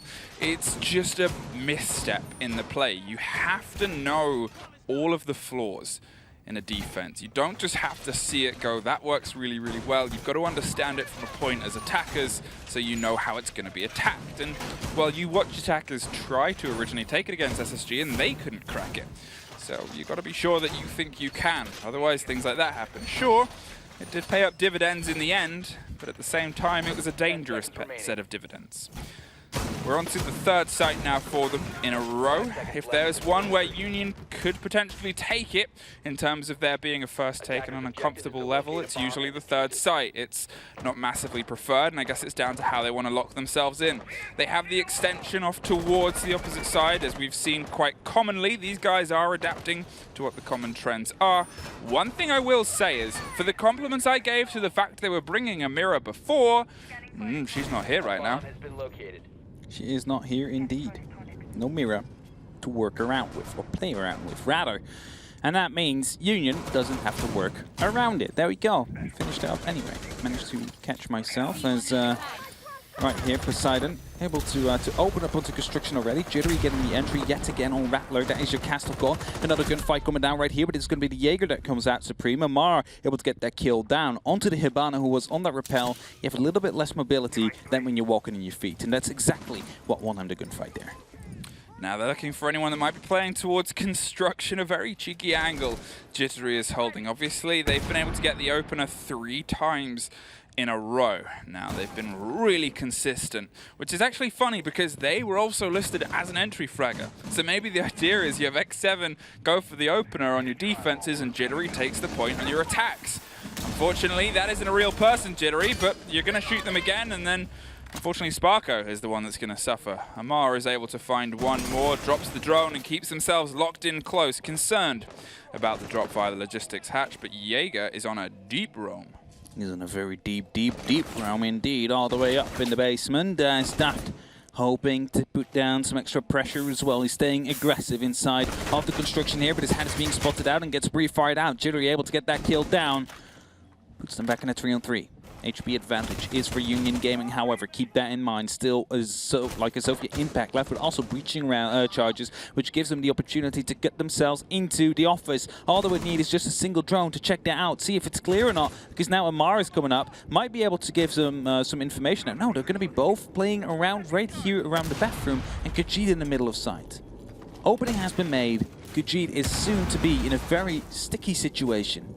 Yeah, and beat drones up the back stairs too. They know exactly where Khajiit is, and they're going to try and apply the pressure via construction. But with X7 putting it inside, this castle is very quickly, attemptedly being dug through. Avim was trying to punch it, but his ankles were shot at.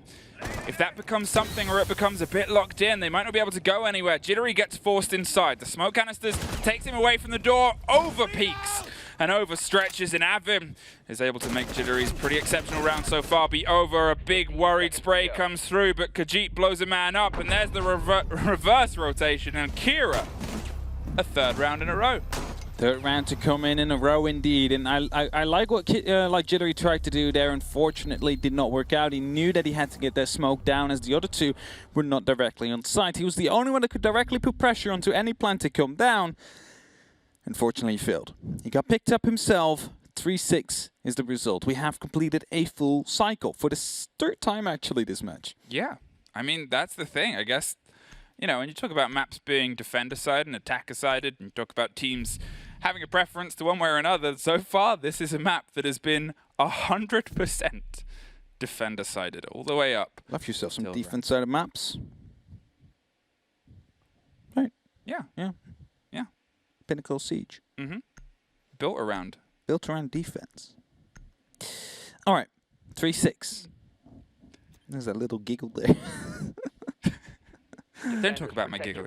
I'm sorry. Hey, 3-6, 6-3. You have a bit of hope now, Kira. Obviously, when you go 6-0.5, that is in no way a good state to be in. But you've pulled yourself together, you've been able to find some confidence, and here you are, 3 rounds in a row. You've done the trifecta of sites, but that in no way means you can try and take the pressure off, because every round is still a death round. And Clubhouse is still far from over for you.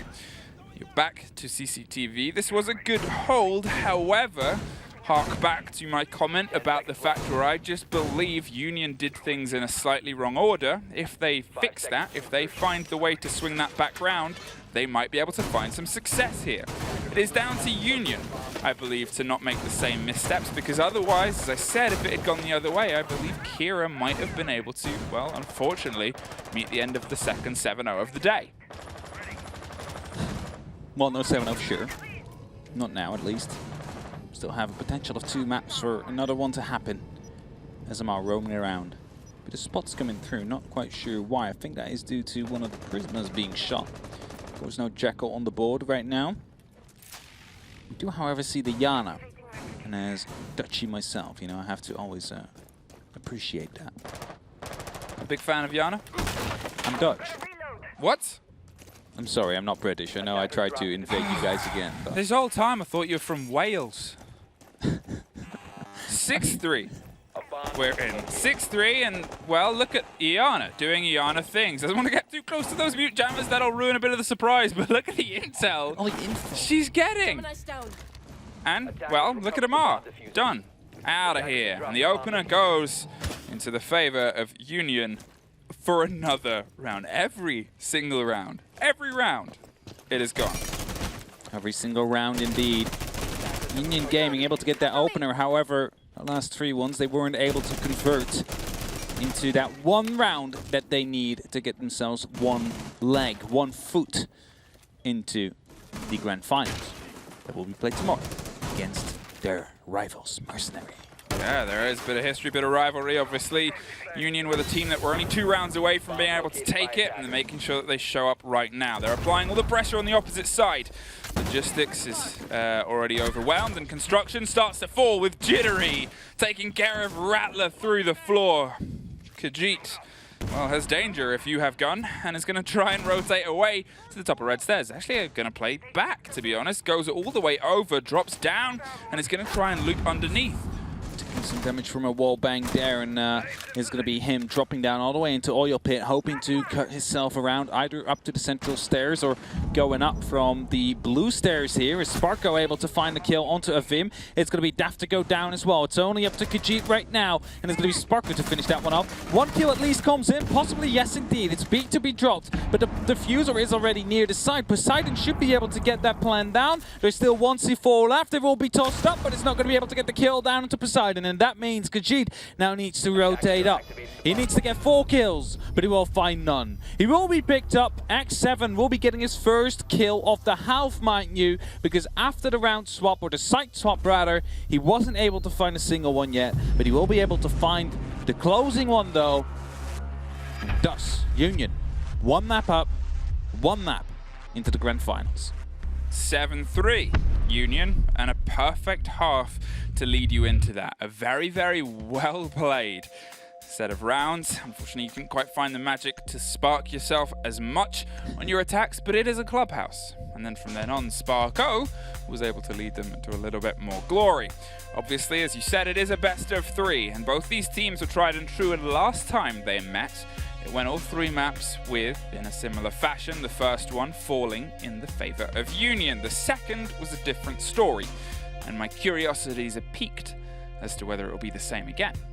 First one was, though, however, a little bit closer. I believe it was a 7-5 to be exact.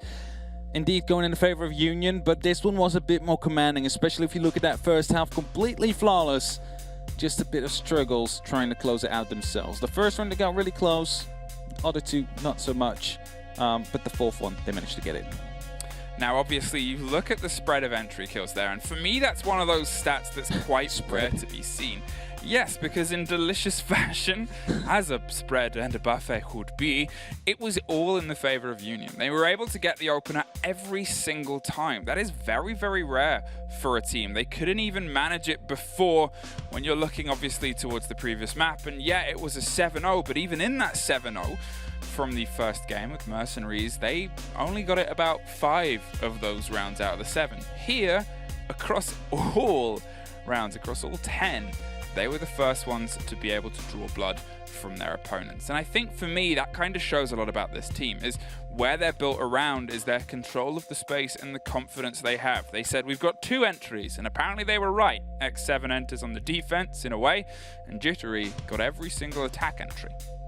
Jittery definitely showing up. I think he's one of the most standout players as well, even though X7, he was phenomenal onto the first half, that I gotta say. But as soon as he swapped over to the attack, it was Jittery that was the one who basically put up the charge himself, able to pick up multi-kills round and round again. Yeah. Obviously, though, I think one of the things that we say about these teams and how it boils together is it is a best of 3. So in that kind of play space, you're thinking, where does their endurance lie? Well, for me, we get a bit of an idea of that. In A, they've already been enduring the scene itself as it grows for a long period of time. They have been grinding both these teams since day 1. In the same way, the qualifiers to play here, these 2 teams played a huge amount. And they will be playing a little bit more at least today. After some very quick commercial break, we will see you on the analyst desk.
Nice shot for me. Perfect.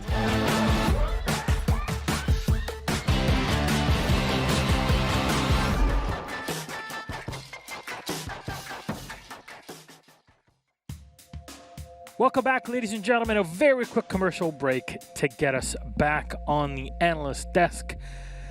And here we are, map number 1. You close to called it as a comeback there, but let's talk about that first half in the beginning. Union 6-0, flawless on the defense. What a good start that is.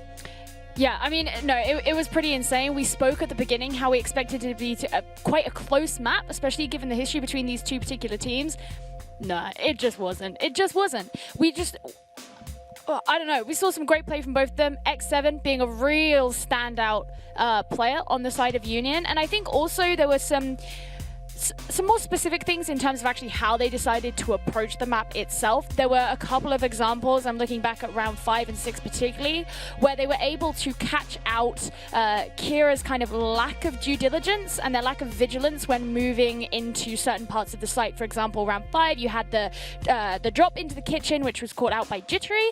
Round 6, you had the rush into Cash, which was caught out by Poseidon, who's behind a mirror window on red stairs. In both instances, the diffuser got dropped in places where it's so difficult to pick it up again, and it really highlighted where that weakness was in the attacking team. I've never even heard the same sort of story, but what I would have loved to have seen would be what would happen if these teams switched who's on the starting side. Because it was a 6-0 flawless defense, and we thought, man, this next round, number 7, it's got to go the way of Union. They've got to close the map out here. The next 3 rounds were actually really decisive going across to Kira. And although round number 10 went the way it did, going the side of Union and then closing out the map at the 7 and the 3 point, that kind of came down to a bit of a mad flurry in the dying 30 seconds or so. So if it was a bit different, I would like to have seen if Kira could have gone 5-1, potentially 6-0 on their half if they started things off. But just like Gio said, X7 in that first half, everywhere to be seen on the pulse. Didn't find a single kill in the second half, and the exact same opposite happened for Rattler. First half, he was nowhere to be seen, and then second half started popping up with shotgun kills here and there and got himself back into the game. Yeah, and unfortunately, that's just the way that things go. At least you have a best-of-3 series where you can run through things, maybe start off on the defense on map number 2 because it was Union Gaming's pick. Let's start talking about Cafe Dostoyevsky for a moment here and pop our map bans on the screen. Why not? Just to get things into more perspective. Clubhouse was map number 1, picked by Kira, as you're going to see, with map 1 and 2, Coastline, removed by Kira and Union, respectively. And finally, we'll be left with Villa. This map 2, Union's pick Cafe. Looking at how things went down on Clubhouse, starting side, how much is that going to matter? It's a hard one because it's a very different map to how you play Clubhouse. For me, the big difference that's going to come in probably looks down at more how the defenders played in that game just there, because it looked like the attackers coming into it weren't really sure of what to do based on the team they were coming up against. They were like, X7 running around downstairs on the roam, surely there's a flank drone, surely you've played against this in the region before. And it was more like it was a world of first where they've never seen the other team play, and both sides were just getting caught out on the attack by these late round roams coming out of a Jaeger. There was one round where he ran up main stairs, dropped down through Moto and got 2 kills. The C4s coming out of X7. They just need to be a little more sensible, I think, and just dial it back a bit, just hold on and go, okay, let's get back on drones. Where are we at? What's coming next? What can we afford to do? Because just a few times in there, attackers misplaying things, cross them rounds. Well, fortunately for Kira, they're starting off on the defense for this one. They get the pick. We were talking about it. What are things that maybe they can work on a bit better than what they did on their second half in this first map, because they chained those first 3 rounds of the second half so effectively. And as that's was mentioning, that 4th round in the end, it's just a flurry in the last 30 seconds that ended in an unfortunate 3v1. Honestly, I think looking at how the latter half of Clubhouse went, one of the really big important things for Kira, which they might have on their side going into Cafe Dostoyevsky, is the ability to gain momentum. And so I think that starting on the defensive side might give them that opportunity to actually have that carry forward. It's not quite Clubhouse. It's probably not quite the ironclad fortress they want to be defending here, but you'll take Cafe. We've already seen it play today. It was a really interesting game where between both sides who played earlier on today, it was a bit of a scrap back and forth, rounds being traded on both attack and defense. But I do still like to think that generally it's fair to say Cafe is more favorable towards the defenders. We'll get to see a little bit more out of Kira here. Is it still enough to take the map? not quite convinced. We'll have to see how that compares to our Oceania game. As you just mentioned, that Pittsburgh Knights versus Okami, that went for 4-2 on the attack. Yeah, for the Knights. So yeah, definitely unexpected. But there is the meta game, and then there's each region and how the two And teams. each team within that. There's the meta game, and then there's APAC. Fair enough. APAC Put them attacks. down there on their own pedestal. I guess didn't it's say it lower was than a the bad rest. thing. I No, just said that APAC it's not attacks. necessarily a pattern. Yeah. APAC Attack. attack. There we go. APAC on the attack. Don't know what this is. We're but just go with it. gonna leave you to the. A clap. On the attack. with Thanks, a Fluke. clap. Always got my back. Wow. You can tell she's from London. She turned into a rapper. No, you should have said she broke into a rap. Stop. All right. Don't need your involvement here too. Thank you. Thank you. Quite lovely here. Let's bring it over to our casters. Map number 2, Union Gaming. Can they make it at 2-0 and then go up playing against Mercenaries? We'll have to see our casters. Fluke, Hap, let's go. Cafe Dostoevsky. Wait.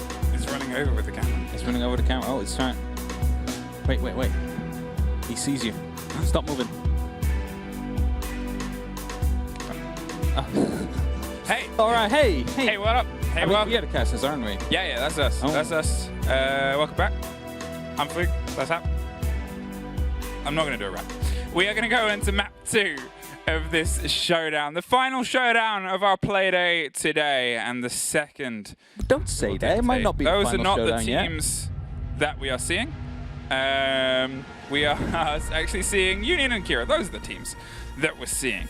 And we're going to see if Kira can find something back in. A lot of love in the chat between these two teams. Again, one of the things that I said in the first game was every single one of these teams that I talked to, every idea and concept that these guys had was obviously built around, we're going to show everyone, we're going to show the world what we've got, we're going to show how we can do it. But at the same time, they were proud of each other because they should be. They've spent 5 years grinding and building up a region, and now they have a chance, as Milos beautifully put it, that they just never expected they would get. And here we are, and here they are.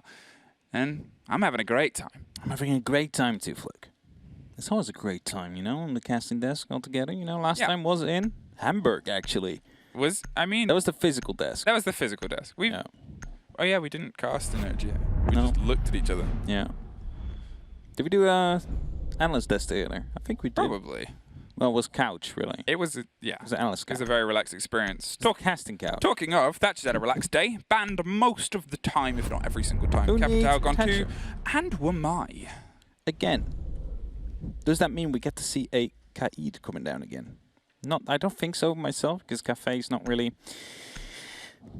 the map where you would ban a Kaid. Not that many hatches to get reinforced, and the Mira is gone, which is understandable given Union's record of bringing Mira. Let me note all these down in my little book so I don't forget. I've already written it wrong. My word. You're also on the top. Yeah. But it helps me remind it later. So when I do notes, That is in the true. build-up to the final, I know roughly what I'm talking about, rather than not at all what I'm talking about. Hey, reading room and fireplace. That's where I could do my notes. It's a lovely place. Kick your feet up, get a bit of intel. One of the things that obviously Des brought up on the desk, which is the concept of had they started on the opposite sides, had they started on Clubhouse, obviously, instead of getting the 6-0 on their defensive half, could it have been a different story if they were coming into the split with, you know, a couple, like less rounds in their favor, less rounds kind of under their belt. Here, obviously, it's one of those maps where it's obviously still slightly leans towards the defenders. There's Yes. the comfort there. These are teams that are generally winning their defenses more than anything. This is going to answer at least some of those questions because Kira, well, they're going to be the ones that get to start with the brick and mortar in their hands. But that does mean, Fluke, that we are looking for Kira to find at least a 4v2 in scoreline in favor of Kira. Yeah. Because otherwise the Union is going to be the one to walk away with all the marbles. And someone just said, I would like to see Amar play on Amaru. Okay. Just on I Twitter. mean, yeah, okay. Death Amara and Amaru. I really like this. Yeah, I just got scared because I saw like a red outline just run I want to into cast my with this. peripheral. You guys can't see it. You know, You're they not have going to be able to the see amazing all the studio, information. the amazing wall that we have in the back. The game is actually currently on it, and it usually isn't. So I'm going to cast backwards for a second. I don't get all the information, but I get enough. I get to see Khajiit currently blowing open the rotation hole. Starting on this site isn't the most common for this map. Usually, you'll obviously see teams go to the very top floors. Sometimes teams go and find their way through towards the kitchen. But in this moment, in this instance, based on what is on the board and where things are being played for them, they've opted to stay in the center. Some teams do this too. So this is what like 3-2 resolution looks like. It's very wide. Well, it's a very big studio house. It's a very big screen. It's a very big screen. I wish I could play that. It would be easy to hit heads in this case. Well, no, you've got to have skill as well. This is like, you know, every wide shot meme ever. Imagine what? Wide Doki walking across frame on this wall.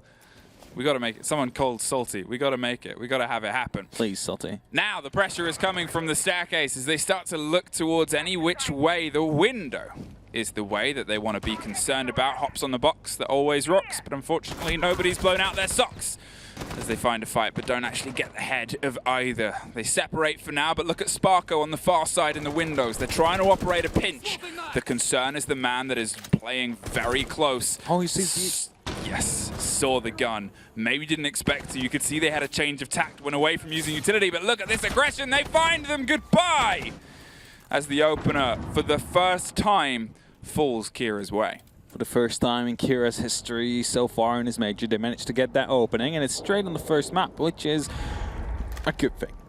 Let's put it out straight. It's something that they will need. Let's see if Union will be still able to possibly get the round in. That is something to keep in mind. They have been quite phenomenal so far. Oh, but people on the rappel like that. Amar already managed to take down one of your teammates who we got picked similarly. Attackers have located a bomb. He seems to be going for a second one. Jump out from the window maybe? No, instead he's going to be just walking up the white stairs, able to pick up another kill. Act 7 will be dropping. C4 kill will be getting yet another one as Amar picks up his triple. That's Jittery gone. It's only up to Poseidon now in a 1-5 loop. Well, it's a lot left to be done for the flank watching, obviously, in this situation. They put a couple of air jabs down. They've got one left. And they're looking to rotate up the brown stairs and see if there is anybody that might be playing towards this pillar side. Oh, there is. They're very close, and they're actually going to swing on you now. Shoots too high, though. Misinterpreted where those bullets were coming from. Mistook it for a building-sized bundle of chaos, much like Chowderhead, the fan favorite within the Siege community, and instead lost the firefight out. You're trying to get like past every single member in the community. And I've got a long list ahead of me. Because you just got Dawn, we get Natubreit, we got Candor already. Candor we've done. Who else did we pass? Well, Chowder now. If you want to be referenced, tweet at Hap. Oh, if you want to be referenced, follow Easy R Success on Twitter, our observer, and Medics, and tweet at Medics as well. Yes, please. Tweet pictures of doggos at Medics. Or like from close-up faces. One of the things, if we're talking about Medics being a Disney princess, which is definitely a bit of canon I want to build up into the Siege community. If we're talking of Medics like a Disney princess, every time we're walking around anywhere and he like gets a sense that a dog's nearby, he goes, ooh, doggo. Every single time. He just smells them or something. I don't know what it is. Oh, doggo. It's like a sixth sense for doggos. Doggo. Doggo. Yeah. Kitchen hold we go down to. Khajiit is reinforcing one of the points of rotation that I talk about sometimes on this, especially when Thatcher's off the board. Again, it's one of those things where it's, depending on how I see it, some teams, if they're not very good at the flexible, aggressive playstyle, if they leave that open, thank you. Very well put together there. It becomes a bit of trouble into Bakery. Kira Esports, let's mess with the casters and analysts and bring it to map 3. Union Gaming. Hey, Kira, I don't want you to mess with me. I want you to bring it. I want to see the 3 maps. You have to deserve the 3rd map, Kira. I want to see the full taste of this region. Oh. Okay. Getting the full taste in, all right. Do you like to have some fries with that? Like your potatoes and apples. You're the one who calls potatoes and apples. You said it was a salad. No, I said, are you trying to make a salad here? I didn't say it was a salad by definition. Still missing some ingredients, though. now it looks like, well, Deathamar is free and alive. They didn't have the greatest run out, obviously, last time round on their defense, and here, starting on it, they might be able to get a little bit more into it. The drones are coming in pretty heavily from the hands of Union, and they're eyeing up a potential escape route outside. They have options, and they're going to choose one of them as they head down into pillars. They're not going to take it as aggressively as first hinted with the wide swings and wide eyes of the Vigil, but that has allowed, obviously, the members of Union Gaming to know that he's not too close, and they head in and head straight past the C4 they had no idea was there. C4 indeed will not be able to pick up yet. Well, so far, anybody. Avim still has one left though, they might be able to use. But instead it's going to be the entry frag from the gun. Amar are going to be able to pick up one kill from the brown stairs. Just peeking up, getting X7. Who, after the first half of the last map, not really been able to be super impactful. And Amar right now is going to be rotating all the way up the white stairs. He's going to be missing his first shots. Runs into someone who's droning. Jittery picked up there somehow, not aware. And right now it's going to be Sparko to try and run across. He's going to get picked up as well. It's a triple kill from Amar, but he will be running right into the gunfire. Off beat at that moment in time. That leaves us in a 2-on-3 situation as Poseidon also picks up into Khajiit. It's only up to Rattler, Daft and Avim now. They have that 1 minute advantage. Is that going to be enough though for them to keep the round? Poseidon so low health again, and these little mistakes of being caught on drones were similar things that we saw obviously on Theme Park. 3 bodies to go down, and it's X7, Jittery and Sparko. 3 big players from the previous map, and they're off the board very early. X7 and Jittery themselves haven't been able to find a body, and after the exceptional showing they had before, where they were barely able to be stopped, it doesn't bode well. And as Des pointed out, it's curious to see how these teams reflect and respond to starting on a preferred side. Some teams have the mental game. They're able to attack or defend without any change to the pace that they want to bring to it. They are never really stemmed or slowed by the two halves of this game. Here, it just seems like 2 completely different teams. Obviously, Union had some pretty good attacking Swans on-side Clubhouse, but you've got to realize they did it with the knowledge and safety of 6 rounds behind their belt. Here, they're doing it with barely any of that. And Kira, well, they're seeming a little bit cooler under pressure as they take another couple of bodies inside Freezer and find their second round. I see that the Nomad is the last one falling. And then you think, wait, didn't we see a flank? That were literally the first 3 kills of the round. Yeah, one of the things that seems to be quite a consistent problem between these teams and this region is flanks. Their flank watch hasn't really been as sharp. For a lot of them, bringing Nomad as soon as she's available and not relying on her, but I guess trying to, and not really utilizing what she can do, it's just one of those situations where you go, okay, well, adapt. You've got to realize that this is a mistake and this is a problem. They're playing this Vigil. They're playing a really good roam game up on the top floor. They are on the bottom site, so you know it's a roam game. You know they're going to be isolated. They might have one more for trade, sure, but if you're dedicating 3 of you upstairs, why not make one of them the roam control and the flank watch? Because even if you use one air jab to cover some of this circle that loops around and have the others as a side of guns, you have some safety, you have some ability to go, well, this is ours. Here, it obviously wasn't, and it just took some quick thinking and a quick gun to be able to take care of 3 of them. Oh, well. Looking at the setup here. Do not see that with Mai because it has been banned. As we see 2 of these ADSs being used in piano. Just to protect that one shield. Actually, all 3 will be used. Just to make sure that that one shield remains playable. They're going to have a second one though. Avim is going to be putting some extra holes inside of the... what's this called again? It's a kitchen, right? Yes, it's a kitchen. No, it's a bathroom. You have a toilet in your kitchen? Yes. Who does not? Is that not normal in Most the rest people, of the world? mate. Most people. Most people do have a toilet in their kitchen. No, they do. They do. I mean, I don't know what you do. What you guys do in Brittany, you know? Valkyrie playing a dangerous game there, and stupid games almost win stupid prizes. And no one seems stupid right now than Daft, who threw the Valk cam out very late and is very lucky to escape with their life. Now I assume Union are going to try and close that down, but I guess it was almost a gift that they didn't quite expect. X7 doesn't go down, at least, but isn't able to lock off the opener kill with the same consistency that they had last time round. Jittery and X7, they are the fraggers of the team. They need to find them quick as well. Sparko opening up these hatches, and you see all that confetti of plywood going up in the air, because that's the power he has behind it. Now, hoping to find someone on this top floor, but no one is showing themselves quite yet. 100 seconds. Poseidon on the window now on the eastern side.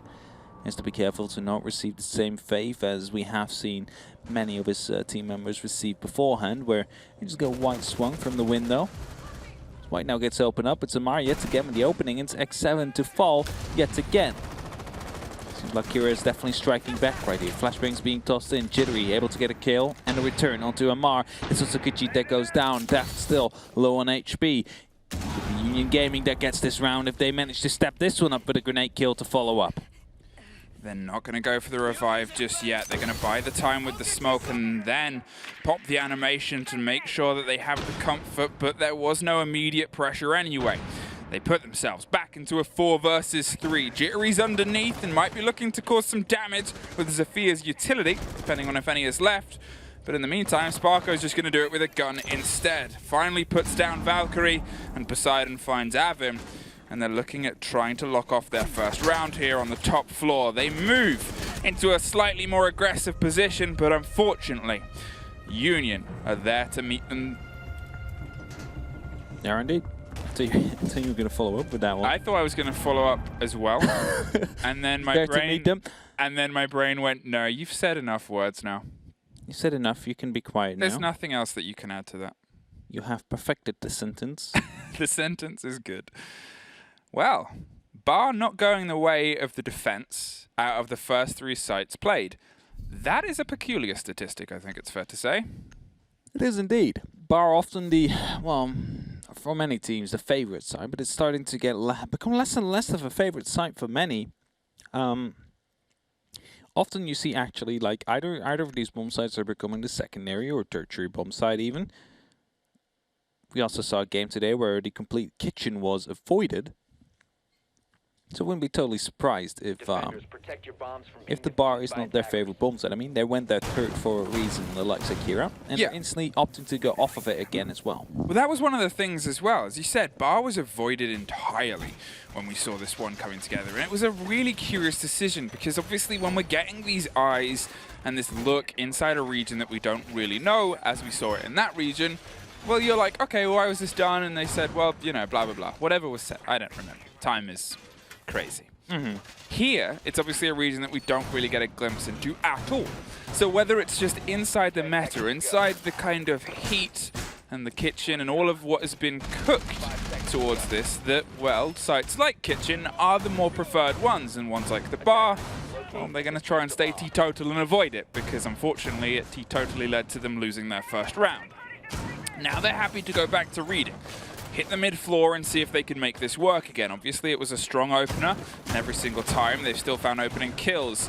As we said, the one thing that seems to consistently be shutting down, and maybe this is why they avoid the top floor, is the roam game is so good. Union didn't have a response for the roam game in the first round, had even less in the second, and then when they didn't really need to worry about it too much and pushed the site directly on the third, well, it worked out in their favor.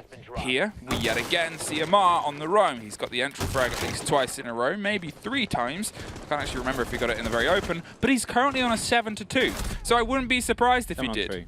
Now it's a 7-on-3, as X7 has broken the trend of opening kills and found one back finally after the astounding performance in the first map.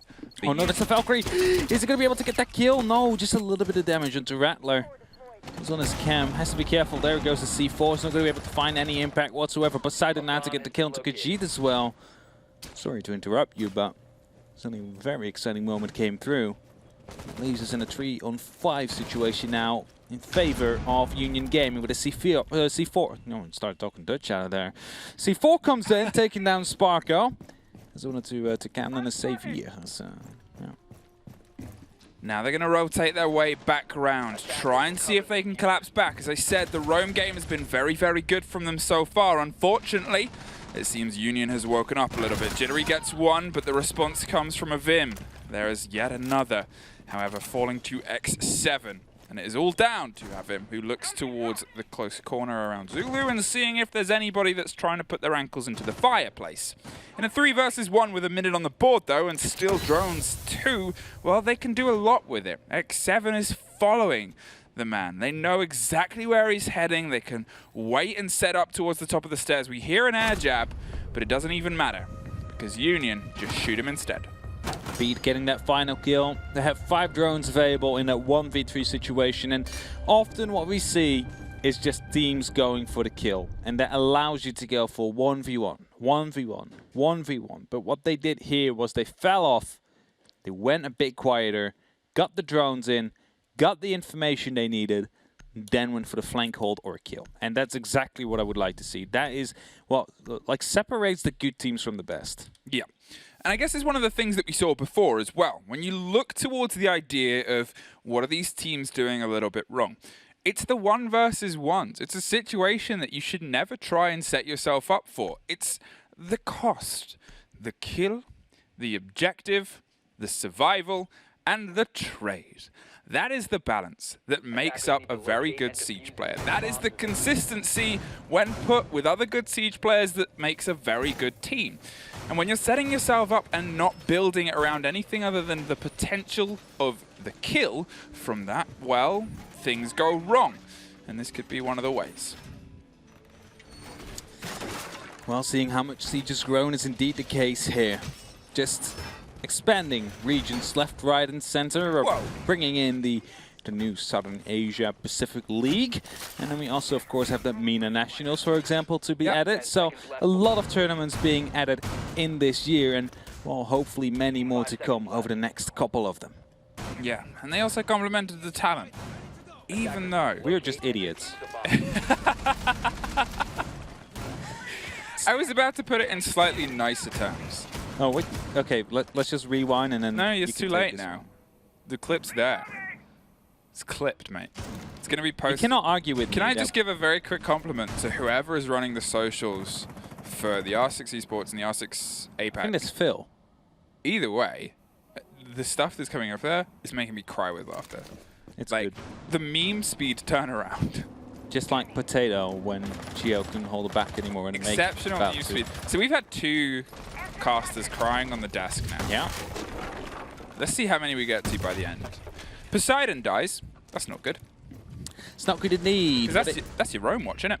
That is indeed your flank watch or something like that. But Sparker's going to be able to put the kill back on the board. That is your Valkyrie gone now, meaning that if the C4 was still not used, it will not be at all. That is maybe something that Kira want to be wary about.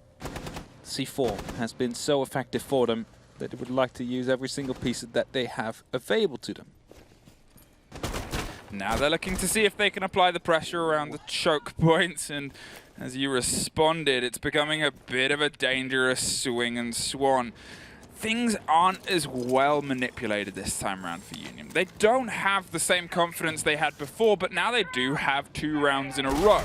So they're at least learning and developing from that side of things. Here goes the window, and here goes a dance we've seen before. Is anybody going to be actually the victim this time round? No, because they've decided to pull away by the looks of it. They're not going to take it as a direct firefight. There's a man just below, playing towards the bottom level of the stairs and towards the little garage, and everyone else has run off. He knows exactly where he is. X7 just having that drone available onto Avem, as Jittery is going to be able to get the kill down onto Deft. That is inside of the reading room, that's inside the site, and that is going to give them an opportunity to potentially go through. All they have to do is drop the hatch, get themselves straight through, because Amar is still watching that door that is castled off, so you do not really want to go there, but it looks like they might be opting to do so anyway. And if they do, that might actually cost them the round. Amar is in a perfect position right here and hasn't been droned out yet. Drone are coming in right now, and he doesn't spot spot out the actual elbow of the sledge. He now drops through and comes in with the SMG-11. No, actually the L85. He gets the kill. The plans will go down as Beat is inside. He's going to be getting that plan down. That means 45 seconds will be on the clock soon. It's going to be Avim to try and stop things from happening, but he will be taken down by X7. It's only up to Khajiit right now in a 1-on-4 situation, but it's very unlikely he'll win, and indeed he does not. Union will be able to pick up round number 5, and that means they take the lead yet again. And I believe, Fluke, but I'm not 100% sure, that we said a 4-2 split for Kira was needed for a good second half. Yeah, you're on a map that's still kind of preferred to defenders, it's fair to say. Now, we don't obviously know too much in depth about these guys outside of the stats from the recent qualifiers to get here. And, well, from what we just saw, and what we just saw before was a flawless defensive round from Union Gaming. If they head into their defense on more than an even splitting, you're in trouble. On an even splitting, it's still kind of pulling your collar worrisome. And, well, that's where we're definitely at least guaranteed. Things have come together for them over the past 3 rounds. It's going to have to be Kira that needs to step it up now. So far in this series, we've had 11-1 rounds on the defense and only 4 onto the attack, Fluke. And that means that Kira definitely needs to get this one in, otherwise it might be up for a hard time, because just like the map we've had previously on Cafe, the defense is still favored. And there is very many examples of these impenetrable defenses that they can draw from other regions and make their own flurry of it. It also took us to the 15th round between these two teams across the 2 maps to have our first plant. Our first diffuser has gone down in this battle of blood between these 2 teams, and I guess that's one of the things about this region that I'm kind of curious about, because off the bat, a lot of them said they're quite aggressive teams. And I guess it's one of those ideas where, okay, are they aggressive in terms of they want to just overpeak everything, keep themselves moving, and try and just burn the entire map through? Or are they ones that, you know, will just kind of have quick motion strategies, rushes for plants, and try and tip of the spear, throw a Ying through and see what comes of it? So far, it seems like it's all in the gunfights. They love just having a battle of guns and trying to kill each other rather than play the objective. And if it shows up, well, hey, that's a success. It is, however, not what we might often think, that most of the gunfights are taken care in places where it doesn't really matter. You can clearly see the game plan here. They're trying to clear out roamers from top down and down top to prevent themselves or set themselves up for an eventual push in the end. And it's not just, you know, we have 8 people playing outside of the objective, 2 people trying to contest each other inside of the objective. You know, you have 2 different games of Siege going on at the same time. No, it is definitely one whole, one union of a Siege, as Rattler will be able to pick up Jittery. One of the things here about Jittery being dropped is that was actually an adaptation to have double the roam watch, double the flank watch, and double the control, and the first is off the board. But at least they still have the Nomad from before.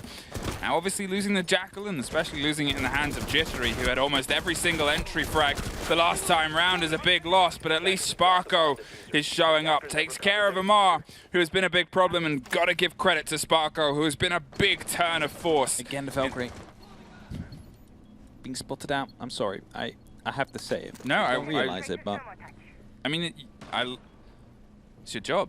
Yeah. Is it? I mean, I guess. In a way. In a way. To talk about these cool little moments, and you're right, Valkyrie does keep getting caught by the IQ, and so does Jaeger, who just gets caught there, rotating and trying to escape from the guns that were coming towards them. But yeah, there's a lot of thoughts about that G8 and how good it is right now. There's definitely a lot of thoughts, and if I'm looking at it, Amar is actually the player that is standing out so well for his team. And look at this information right here. It's going to be spotting out the player, but goes up on the wrong moment. Deft able to get that kill in. Only 1 more bullet was necessary to actually get that kill into the Valkyrie. And, you know, instead of just staying prone and going for the pre-fire because you have that LMG, he went for it. Grenade being tossed in, not able to get that kill. As Daft right here, still playing on the white stairs. My one curiosity about Daft is, and I don't know if this is a mistake, they're a Valkyrie that's playing with a shield in pocket. They still have the shield. Now they obviously don't because they're dead, and I'm just going to assume because that wasn't used, they were supposed to have a C4, and unfortunately didn't have it to hand. 2 versus 2, one comes back the other favor, but there is one more! A great swing from Avim is able to take care of Beat, and now it's all down to Poseidon. Doesn't quite know where the body is, that reveals them, but the shotgun that you know how to spell, and I don't care about spelling, because all it does is things like that. The more you believe in it, the more it works. Avim coming in clutch right here for Kira. Able to put at least that one extra round on the board that they might need later on, but this round was looking so much like Unions. They just wasted so much time on that white stairs. They should have had the response quicker and the actual execute to come right after. Anyway, we are 3rd floor right now, bar cocktail. And it's going to be Union Gaming to go back into the defense. Remember, last time around, they had a flawless defense. 6 rounds in a row. That was on Clubhouse. And now they will try to do the same on Cafe. Bar and cocktail we're going to opt for. Now, obviously, this was something where I had a couple of questions as to why it wasn't really up on the board too much from the hands of Kira. Well, let's see if it's something that they're more comfortable attacking than defending, because obviously their only defense of it was a loss, unfortunately, for them. It's going to take a bit of work, but as I said, if this is a site that is commonly seen, it's commonly kind of adopted as a bit of a default for a lot of teams. They know how to set it up, and because of that, you would assume Kira knows how to take it. The knowledge of each other, the knowledge of these two teams between each other is obviously way deeper than unfortunately what we know, but in a good way, because we've already seen them have great responses to the motions of each other. We have indeed, and I like the reverse shield setup we saw in Pixel, and this one right here in Cigar Shop as well, to try and challenge the likes of Red Hatch and New Hatch to make sure that the player will stay safe, and there's plenty of pressure to be put down. 2 ADSs also on that door will be making it hard to actually get rid of that shield. However, the last one will actually be used on the Pixel shield, as otherwise we might... Oh no, it's actually they're all inside of Cigar, so you can see where the main defense point, the main chokehold from Union Gaming will be. Now, obviously, X7 led the charge last time around and is going to make sure he does the same here. Avim, first off the board with a very known peak. And those are the kind of mistakes that can really lead to big problems. In the same breath, Sparko suffers too. Flashes are coming through. They want to capitalize and lock down, but there is some response from great cover here. Either side, either shoulder. The connector from Piano and X7 himself, who just jumps out for 2 more kills. Why save the man who's down when I can just kill everybody that's a threat? Now the 2 remaining members of the Repel both went onto the roof. Sparko can thus be picked up, so indirectly by jumping out of the window, Fluke, he saved his life. He saved his team member's life. And as Amber right now will be dropping down onto the Red Hatch, he doesn't see X coming up right here. Will be able to pick up yet another kill. That's a quad kill, Fluke. He only needs 1 more to go for the A's. Will his team give it? It's up to Khajiit to try and deny it. The drones are coming out. A grenade will be cooked, but it's going to get eaten by the ADS. 1 more grenade left in pocket for Khajiit. He only needs to do a simple 20 amount of damage to actually get that kill in. Is he going to be able to go for it, or is he not? It seems like a sort of tactical timeout will be used, as now the grenade will be cooked. Some time being wasted, gets tossed in, but we'll find no one. No joy on that grenade, a bit of damage being done. It's Kira that will probably be on the back foot after this one. I think it's so fair to say and agree with the words of Sparko, the captain, that X7, he's got guts. He's also got chutzpah and a huge amount of skill.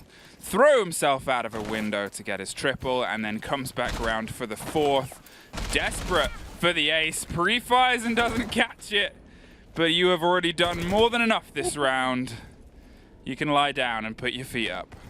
He's definitely going to go lie down, and Khajiit is now going to be trying to move in, and that means he's now inside of this cigar. They know exactly where he is. There's no backing out for him anymore. There comes a prone angle, and Jittery is going to be able to pick that one up. I was afraid for a second he will be missing his shots, and Khajiit might be able to respond, but he will be able to get that kill. And that means that Union Gaming will be the ones to go into the lead straight away. They're taking the initiative on the defense, showing why it was so strong on the previous map, even though a lot of this just came down to X7 just being a god on defense. Reading Room Fireplace. They're going to head to next. I was curious about how their bar hold would go down. Wasn't really a bar hold, was it? No, well, that's it. It was an X7's going to kill everybody hold. It's an outside hold. Outside the map. You know, Easy said to me, I was asking Easy for Observer, he's like, I hate it when things go down there. He's like, why? It's like, 'cause it's really hard to observe it. Really hard to get the angles there. So, tough. Easy. Well, Kira said they would like to bully the casters and observers. Yeah, that's true. Attackers need to So thank you for that. Thank you for that. You've kept your word. I hope people have been tweeting doggo pics at medics on Twitter. I hope so too. Yeah, he deserves them. They both do. Tag them both. 4-3. Tag us all. Tag us all. I want to see the doggo pigs. Well, I mean, Gio's already ruined my Twitter feed. She's too popular on social medias.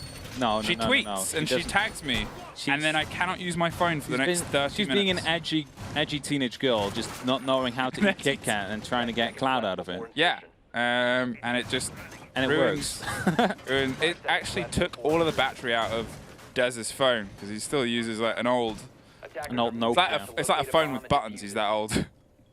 Like a BlackBerry. Just any old phone with buttons. Doesn't have to he is a businessman though. That's what Doing I'm saying. businessman would things. suit his image.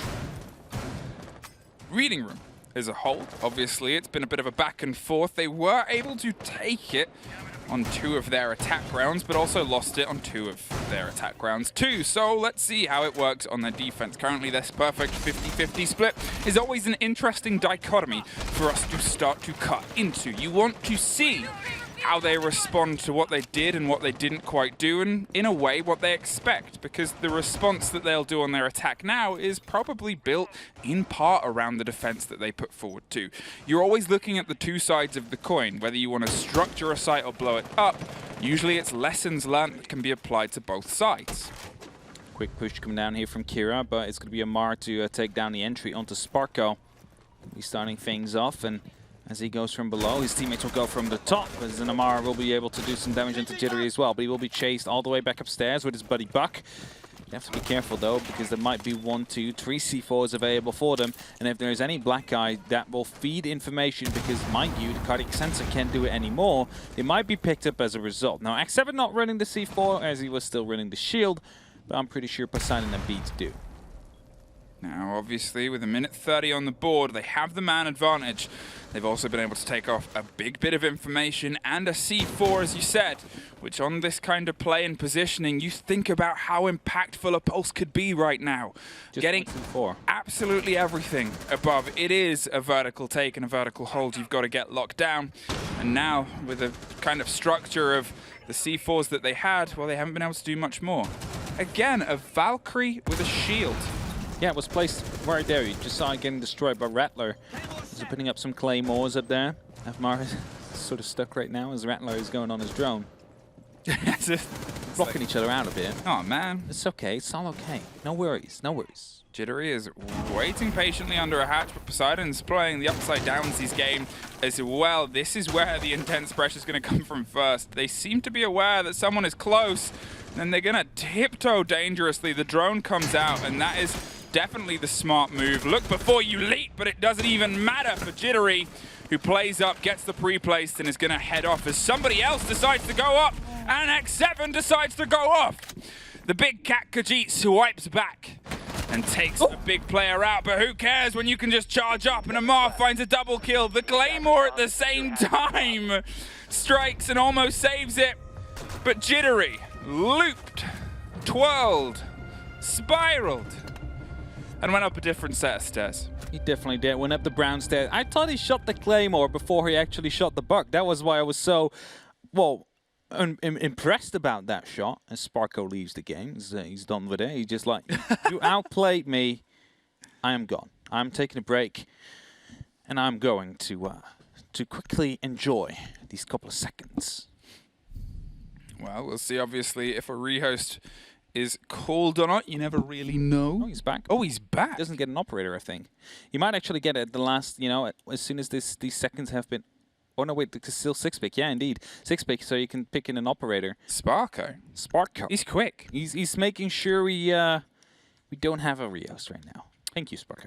Yeah, it's very, very quick. It's obviously, you know, it's one of the things, again, when you're doing this in the situation, I obviously have jokingly and non-jokingly paid massive compliments to all of production, all of the guys behind the scenes here, to put all of this on in such a short space of time in response to obviously what we're going through. It is beyond phenomenal how well everything has gone. Yes, actually. Like, it's been so watertight, and I'm having such a good time. Was that like an... No, there wasn't actually. That was just me saying. I was going to say, are you going to be trying to like toss in a little bit of a French tone to it? I've realized I should stop there. Because I think I'm going to have to hang up my French lessons. I'm going to have to... Or I'll just try and learn. There's also that option. Is like also that option. I actually just try and become a better person. It's a French game, look. Yeah. So you have to. It is. Oui. Oui. C'est la vie. I said I would hang it up, and then I'm instantly back in the game, baby. 5-3 Union. 2 rounds up on Kira. 2 rounds away from finding their security in the final against a team that they really desperately want to beat. Mercenaries, as I said before, Union could have been the #1 seed coming to this. They were only 2 rounds away, and X7 is going to make sure that they get there sooner rather than later. Amar is off the board. Jackal is off the board. You think about what Amar has done outside of obviously, I don't know, get the entry kill 6 times, or 5 times at least throughout this game. He has consistently just been such a big part of this play. When you go for a spawn pick, when you go for a peek. X7 on defense is just a completely different beast, Fluke. Yeah. You don't know who you're going to kill on a peek. You never know. But you kill Amar. You've got to have some joy there. It's like every single round on the defense so far that he has played, he has spawn peeked. And I believe that in every single round but one, he managed to actually get a kill out of it. I think that's the thing about it as well, is it's a success story. Because when you hear someone say, ouch, a player has guts, well, Sparko said that, and now Sparko's dead. So we saw Sparko's guts, but when he says a player's got guts, you're like, uh-oh, this could go horribly. And it might still. Obviously, when these kind of players, you referenced Shaiko earlier, and it's a perfect example, because when Shaiko showed up back in the day for BDS and was only the big player there, before obviously they've had their changes, it was unbelievable. He was unstoppable. And then there were days where he didn't show up, and BDS didn't show up. The entire team kind of fell a bit apart. Not so much anymore, obviously, as I said, since the pickup of LMs and all of the changes that they've had internally, it's become a massive force. But it could be the same problem here, one that we don't really get the answer to because, well, X7 has showed up, as have a lot of the other players. Jittery 2, and one more goes their way. Rattler takes care of the man I was just talking about, blows up the Maestro on the backside, and this is a lot of pace that they want to bring to this kitchen.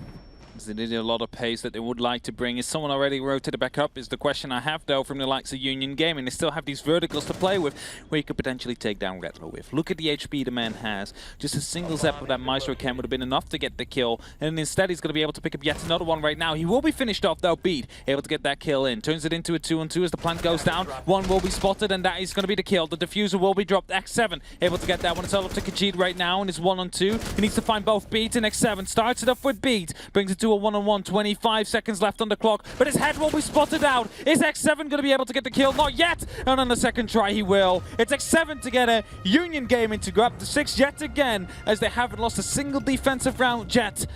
X7, again, a different beast on defense. I think you can just say he is the deciding factor in this game, because every single time they go to the defense, he just pops off.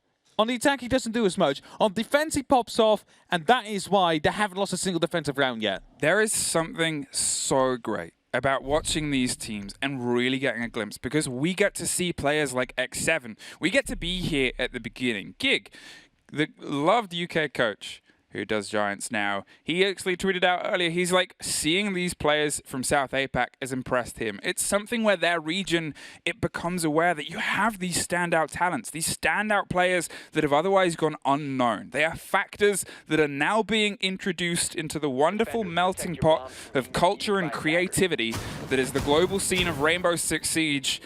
And this is the day one of these guys. This is their first introduction into our scene. It is only going to go up from here. Players like X7, but like, they're just starting for us. He indeed is just starting out his career right now on the big stage. And if he manages to show up like this consistently, and will do, I'm sure we will hear more of the man himself. Again, a reversed shield coming down on Pixel, just to hold off onto Piano. Now, most likely we're going to see a shield coming down there into the bathroom as well. That will be put down by the not mute, because he doesn't have one. I was going to say the Aladdin, but he also put it down right here into Cigar. So just a little bit of an opening. Most likely means we're going to be seeing someone play that shield we have, also playing the openings that are just being created inside of bathroom, just to contest Piano, or having the opportunity to contest into Piano. They're keeping their eyes on an ever-watching, tilting, turning head as X7 is relentless in the ground that they want to apply pressure to.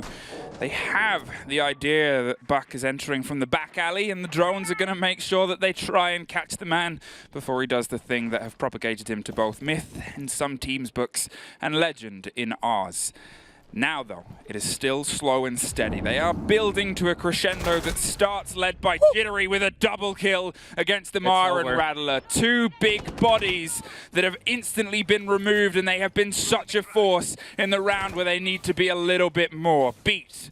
He's being burnt around the ADS inside Cigar, and Jittery has crawled to the safety of a dropped hatch. X7 is going for a big rotate. You can see him doing his desperate and his best to try to save the man bleeding on the floor. He gets there just in time. What can he not do, Hap? That double kill that Jittery made might have been the deciding factor. X7 is still alive. Jittery now has been recovered as well. It is not over yet. No, it's definitely not over yet. But with a 5-on-3 on the top floor, with just your Buck, Hibana and Sledge available to you, you lost two of your big fraggers to the big operators for it. It is going to be very hard for them to come back. Hexcaris now will be used to open up on these castle barricades. It's not ideal, but it's what they have to go with right here. Doesn't spot out the head, and thus will receive some pressure from Sparko, who's playing on these whites there. He's trying to put up the best pressure he can. But it's going to be calming down. Now then, as it builds towards this white side, Jittery is obviously playing with only a few breaths left in lungs, already punctured by a huge amount of bullets from men that have already been removed from the battlefield. Khajiit is trying to drone their way into the top of red and dethrone Beat from the Cigar Lounge. The castle is going to give Avim some protection, but that in no way means he's safe from the guns that have already taken two of his teammates. The diffuser goes down alongside Hibana, who's now bleeding out and taken beyond as Beat gets one, and now it is only one. Avim is off the board too, yet again all down to Khajiit. Everything to do, and in a fashion that they have defined Union Gaming. Flawless, their final round for us. Haven't lost a single defensive round, and I said before, X7 is a very deciding factor in this, but I think that we can also give a lot of credit to Jittery. Jittery, he was able to step up on the attack when X7 couldn't, and also in this last round, picking up those two entry kills.